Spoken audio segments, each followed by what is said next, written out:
Hello foodies, this is Nasrin from 8 minute kitchen.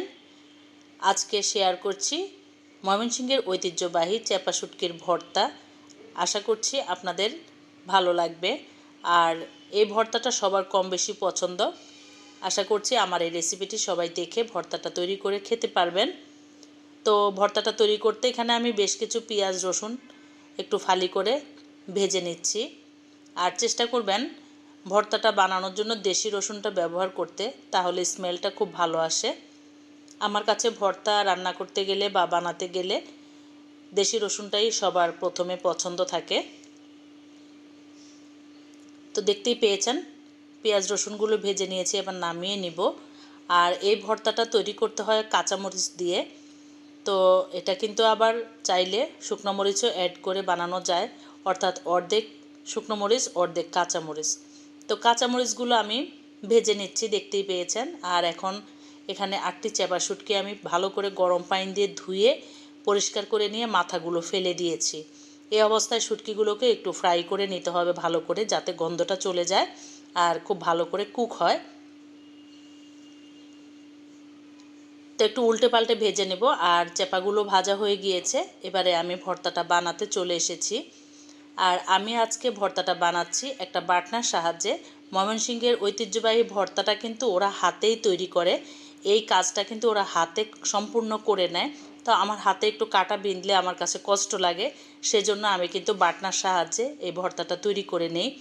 আমার মনে হয় ঢাকা শহরে আমরা যারাই থাকি সবাই কিন্তু কম বেশি আমরা এই বাটনার সাহায্যে ভর্তাগুলো তৈরি করে থাকি। কিন্তু এটার বিশেষত্ব হলো হাত দিয়ে কষলে তারপর ভর্তাটা বানাতে হয়। এই ভর্তাটা কিন্তু গরম ভাতের সাথে বা পোলাওর সাথে খুব ভালো লাগে। আর যদি আপনারা বাসায় খিচুড়ি তৈরি করে থাকেন, যেমন ভুনা খিচুড়ি, পাতলা খিচুড়ি, সব খিচুড়ির সাথে কিন্তু এই ভর্তাটা খুব ভালো লাগে। আমি যেমন এই ভর্তাটা তৈরি করেছিলাম বৃষ্টির দিনে, খিচুড়ি রান্না করেছিলাম ভুনা খিচুড়ি, তার সাথে আমি কয়েক প্রকারের ভর্তা বানিয়েছিলাম। সেই ভর্তাগুলো আজকে আপনাদের সাথে শেয়ার করছি। আশা করছি আপনাদের ভালো লাগবে। নেক্সট টাইম কখনো বৃষ্টি হলে আপনারা এভাবে খিচুড়ি রান্না করে সাথে কয়েক প্রকারের ভর্তা বানিয়ে সার্ভ করতে পারেন। খুবই লোভনীয় খাবার, এবং ভর্তা পছন্দ করে না এমন বাঙালি কিন্তু পাওয়া মুশকিল, সেটা যে কোনো ভর্তাই হোক। তৈরি হয়ে গিয়েছে আমার আজকের চ্যাপা শুটকির ভর্তা, অর্থাৎ ময়মনসিংহের ঐতিহ্যবাহী একটি খাবার চ্যাপা শুটকির ভর্তা। আশা করছি আপনাদের ভালো লাগবে। দেখা হবে পরবর্তী কোনো নতুন রেসিপিতে। সেই পর্যন্ত বিদায় নিয়ে নিচ্ছি। এবারে আমি চলে যাব আরও একটি ভর্তা বানাতে।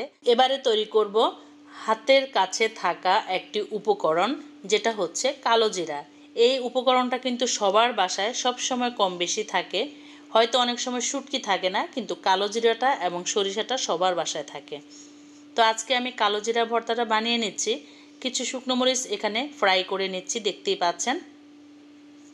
এই শুকনো মরিচ দিয়েই কিন্তু কালো জিরা ভর্তাটা ভালো লাগে, তবে চাইলে কিন্তু কাঁচামরিচ দিয়েও বানানো যায়। কাঁচামরিচ দিয়ে বানানোও কিন্তু খারাপ হয় না, তবে পাটায় বাটা ভর্তাগুলো কেন জানি শুকনো মরিচ দিয়ে তৈরি করলে ভালো লাগে। তো এখানে কিছু কালো জিরা আমি ভেজে নিচ্ছি। আর কালো জিরাটা বাজার থেকে আনার পর আমি কিন্তু ধুয়ে তারপর রোদে শুকিয়ে নেই। আপনারাও এই কাজটি করবেন, কারণ যখন আমরা পাটায় ভর্তা বাটবো তখন যদি আমরা কালো জিরাটা ধুইতে যাই তাহলে কিন্তু একটু নেতিয়ে যাবে। সেক্ষেত্রে হবে কি, পাটায় বাটতে গেলে সহজে পিষতে চাইবে না। তো এই জন্য আমরা প্রথমেই কালো জিরাগুলোকে বাজার থেকে এনে ধুয়ে রোদে একদম ভালো করে শুকিয়ে নিব। তারপরে আমরা এটা বয়মে রেখে দিব, আর যখন খুশি তখন ভর্তাটা এভাবে বানিয়ে নিব। তো এখন কিছু রসুন কুচি আমি এভাবে ভেজে নিচ্ছি। আর দেখতেই পাচ্ছেন আমি কিন্তু রসুনগুলো দেশি রসুন ব্যবহার করেছি। আর এখানে বেশ কিছু পেঁয়াজ কুচি নিয়েছি। পেঁয়াজগুলো আমি একটু ছোট ছোট টুকরো করে কেটে নিয়েছি, যাতে আমার বাটতে সুবিধা হয়।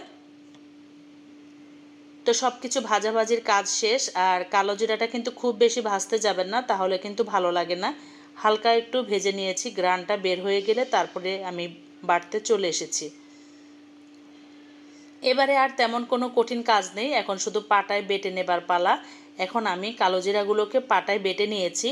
আর যদি আমি এখন কালো জিরাগুলো ধুয়ে তারপর ভেজে বাটতাম তাহলে কিন্তু কালো জিরাটা একটু নরম থাকতো, সেক্ষেত্রে বাটতে গেলে কিন্তু এটা মসৃণ হতে চাইতো না, মানে ভর্তাটা মিহিন হতো না, খুব কষ্ট হতো তখন বাটাবাটির কাজটা করতে। আর এই ভর্তাগুলো কিন্তু আপনারা চাইলে গ্রাইন্ডার মেশিনেও করে নিতে পারবেন। গ্রাইন্ডারের মেশিনের ছোট জারটা যে, সেটার মধ্যে ভর্তাগুলো তৈরি করে নেওয়া যায়। আমার চ্যানেলে এই ধরনের রেসিপি আছে, আপনারা চাইলে দেখে নিতে পারেন। আর নেক্সট টাইম আমি কোনো ভর্তা রেসিপি শেয়ার করলে সেই গ্রাইন্ডারের সাহায্যে তৈরি করে আপনাদের সাথে শেয়ার করব। লাইফটা যত ইজি করে আসলে মেনটেন করা যায়, ততই কিন্তু আমাদের শরীর স্বাস্থ্য মন প্রফুল্ল থাকে। দেখবেন অতিরিক্ত পরিশ্রম করার ফলে কিন্তু শরীরের উপর একটা প্রেশার পড়ে, সেই প্রেশার থেকে কিন্তু শরীরটা যখন আমাদের খারাপ থাকে তখন মনটাও কিন্তু খারাপ হয়ে যায়, তাই না? তো আমরা জীবনটাকে যত সহজ করে মানে চালিয়ে নিতে পারি। তো ভর্তাটা বাটাবাটির কাজ শেষ, আর পেঁয়াজগুলো দেখতেই পেয়েছেন একটু আস্ত রেখেছি। এবারে এই কালো জিরার ভর্তাটাকে আমি কিন্তু একটু সরিষার তেল দিয়ে মাখিয়ে নিয়েছি। এই কালো জিরার ভর্তা বানাতে গেলে অবশ্যই চেষ্টা করবেন সবার শেষে একটু সরিষার তেল দিয়ে হাতে মাখিয়ে নেবার জন্য। আর এই পাটা চাইলে কিন্তু আপনারা একটু গরম ভাত মাখিয়ে তারপর খেতে পারেন, অসাধারণ লাগে। তো আমি সেটা আজকে আর শেয়ার করিনি, কারণ আমি আসলে ভুনা খিচুড়ি তৈরি করেছিলাম বৃষ্টির জন্য, সেজন্য ভর্তাগুলোকে এভাবেই আমি সার্ভ করেছি। তৈরি হয়ে গিয়েছে আজকে কালো জিরার ভর্তা। এবার চলে এসেছি আমার পরবর্তী ভর্তা রেসিপিতে। আজকে তৈরি করে দেখাবো আরও একটি ভর্তা, সেটা হচ্ছে পাটায় বেটে চ্যাপা শুটকির ভর্তা। এই ভর্তাটা কিন্তু বাসায় আমরা কম বেশি সবাই তৈরি করে থাকি, সব অঞ্চলের মানুষই এই ভর্তাটাকে তৈরি করে থাকে। তো প্রথমে আমি কিছু শুকনো মরিচ ভেজে নিয়েছি, আর এখন পেঁয়াজ রসুনটাকে একটু ভেজে নিব। আবারও আমি দেশি রসুন ব্যবহার করেছি এই ভর্তার জন্য, আর বেশ কিছু পেঁয়াজও আমি এভাবে ছোট ছোট টুকরো করে কেটে তারপর ভেজে নিচ্ছি। ঢাকা শহরে কিন্তু আমরা যারা আছি তারা সবাই কিন্তু এই ভর্তাটা তৈরি করি, এবং বেশিরভাগ মানুষই কিন্তু আপনারা পাটায় বেটে এই ভর্তাটা তৈরি করে থাকেন। আর ভর্তার একটা বিশেষত্ব হচ্ছে পাটায় বেটে বা হাতে মেখে নিলেই ভর্তা কিন্তু অসাধারণ লাগে। এটা স্বাদে গন্ধে সবচেয়ে বেশি লোভনীয় হয়ে থাকে। আর আমরা যারা একটু সহজভাবে কাজ করে নেই, গ্রাইন্ডার জারের ছোট জগে বেটে নেই, সেটা কিন্তু টেস্ট এত ভালো আসে না, তবে খারাপও লাগে না। ভর্তার কাজটা আসলে চালিয়ে নেওয়া যায়। সবভাবে আমি আপনাদেরকে বুঝিয়ে বললাম, আপনাদের যেভাবে সুবিধা হয় আপনারা আসলে সেভাবেই তৈরি করে থাকবেন। অনেকেই আছি আমরা পাটায় বেটে ভর্তা খেতে চাই না, সেক্ষেত্রে গ্রাইন্ডার জারে করে নেওয়াই বেটার। তাই বলে কি আমরা ভর্তা খাবো না? অবশ্যই খাবো। তো এবারে চলে এসেছি পাটায় বাটাবাটির কাজটা করতে, আর দেখতেই পেয়েছেন সেই একইভাবে কিন্তু আমি চ্যাপা শুটকিগুলোকে ভেজে নিয়েছি। আর কখনোই চ্যাপা শুটকির মাথাটা আপনারা ব্যবহার করতে যাবেন না, কারণ চ্যাপা শুটকির মাথাটা কিন্তু অনেক বেশি ময়লা থাকে, এটা না খাওয়াই উত্তম আমি মনে করি। তাছাড়া শুটকি যখনই আমরা রান্না করব, শুটকিগুলোকে কিন্তু গরম পানি দিয়ে ধোয়ার একটা প্রস্তাব আমি দিয়ে থাকি সবাইকে। আপনারাও চেষ্টা করবেন গরম পানি দিয়ে শুটকিটা ধুয়ে নেবার জন্য। যারা ময়মনসিংহের এই ভর্তাটা বানায় তারা কিন্তু আসলে চ্যাপা শুটকিটাকে অত বেশি ধুইতে দেয় না। তার কারণ হচ্ছে চ্যাপা শুটকি ধুইলে নাকি ফ্লেভারটা চলে যায়, ওদের এটা মনে হয় আর কি। তা আমার কাছে এটা মনে হয় না, আমার কাছে মনে হয় যে যত বেশি সুন্দর করে কাজ করে নেওয়া যায় পরিষ্কার পরিচ্ছন্নভাবে, ততই কিন্তু আমাদের শরীরের জন্য ভালো।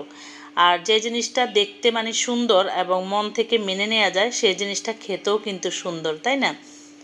তো সব কিছু পাটায় বাটাবাটি শেষ, আর এবারে আমি পেঁয়াজগুলোকে সবার শেষে দিয়েছি, কারণ পেঁয়াজগুলোকে আমি একটু আস্ত আস্ত রেখে তারপর ভর্তাটার কাজ শেষ করব। আর এই ক্ষেত্রে কিন্তু একটু সরিষার তেল আপনারা চাইলে দিতে পারেন, তো আমি চ্যাপা শুটকির গন্ধটাকে টিকিয়ে রাখার জন্য আমি কোনো সরিষার তেল এখানে ব্যবহার করিনি। তো এই ভর্তারও পেঁয়াজটা কিন্তু একটু আস্ত আস্ত থাকবে। আসলে কি যে কোনো ভর্তারই পেঁয়াজ যদি আপনারা একটু আস্ত করে রাখেন, সেটা খাওয়ার সময় কিন্তু দাঁতের নিচে খুবই ভালো লাগে। আশা করি আমার সবগুলো ভর্তা রেসিপি আপনাদের ভালো লাগবে। আজকের মতো বিদায় নিয়ে নিচ্ছি। আল্লাহ হাফেজ।